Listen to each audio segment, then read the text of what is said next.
আল্লাহর কিতাবের উপর ঈমান আনা, আমানতু বিল্লাহি ওয়া মালাইকাতিহি ওয়া কুতুবিহি, আল্লাহর উপর, মালাইকা ফেরেশতাদের উপর, 3 নম্বরে আছে কিতাবের উপর, 4 নম্বরে আছে রাসূলদের উপর। কথা ঠিক না? তো এই কিতাবের উপর ঈমান কিভাবে আনবো? যে কিতাবের মধ্যে কিছু ভুল আছে, ভুল থাকা সত্ত্বেও আমি কিতাবকে বিশ্বাস করে এরকম ঈমান আনলে ঈমান হবে, এরকম ঈমান আনলে ঈমান হবে। কি বলেন?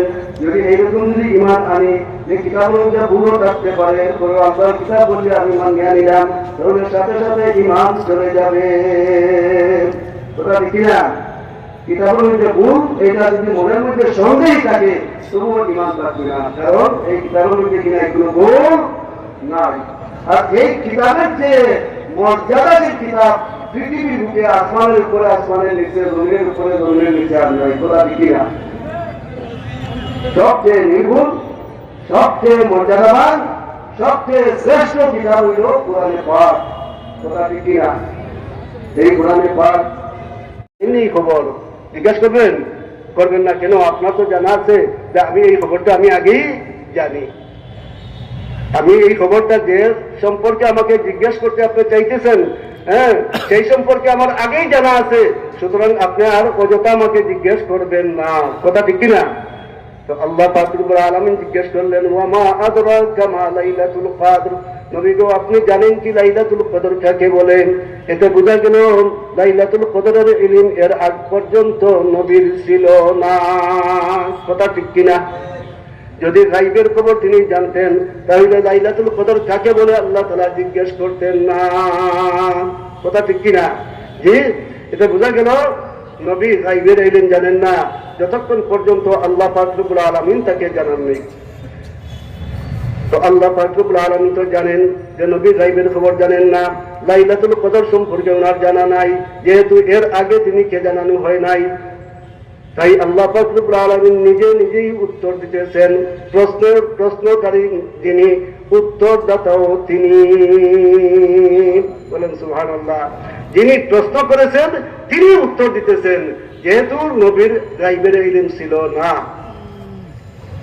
বলতেছেন আল্লাহ পাক রব্বুল আলামিন, নবী জেনে নাও লাইলাতুল কদরি খায়রুম মিন আলফি শাহর। লাইলাতুল কদর এমন একটা রাত্রি যে রাত্রির মর্যাদা 1000 মাস থেকেও উত্তম। বলেন সুবহানাল্লাহ। 1000 মাসের মধ্যে কত রমজান গেছে? কথা ঠিক কিনা? হ্যাঁ, সম্ভবত 86 বছর 2 মাস না কত?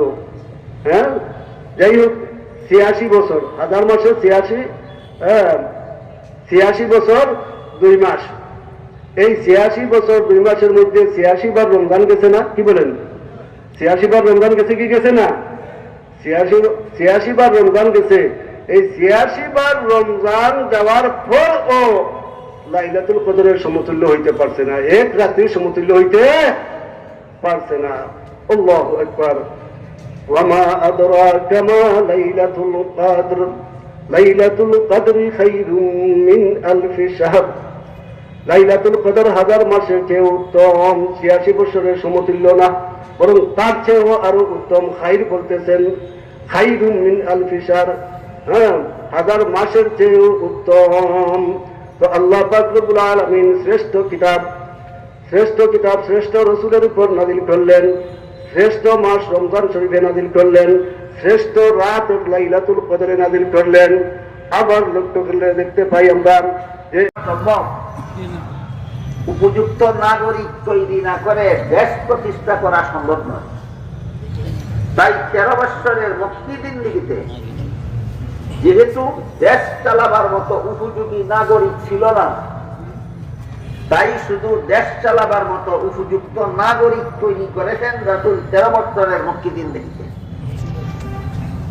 13 বৎসরের মুক্তি জিন্দেগিতে রাসূল কোন রাষ্ট্র প্রতিষ্ঠা করেননি। কেন? রাষ্ট্র প্রতিষ্ঠা করার মতো যোগ্য নাগরিক সেখানে ছিল না।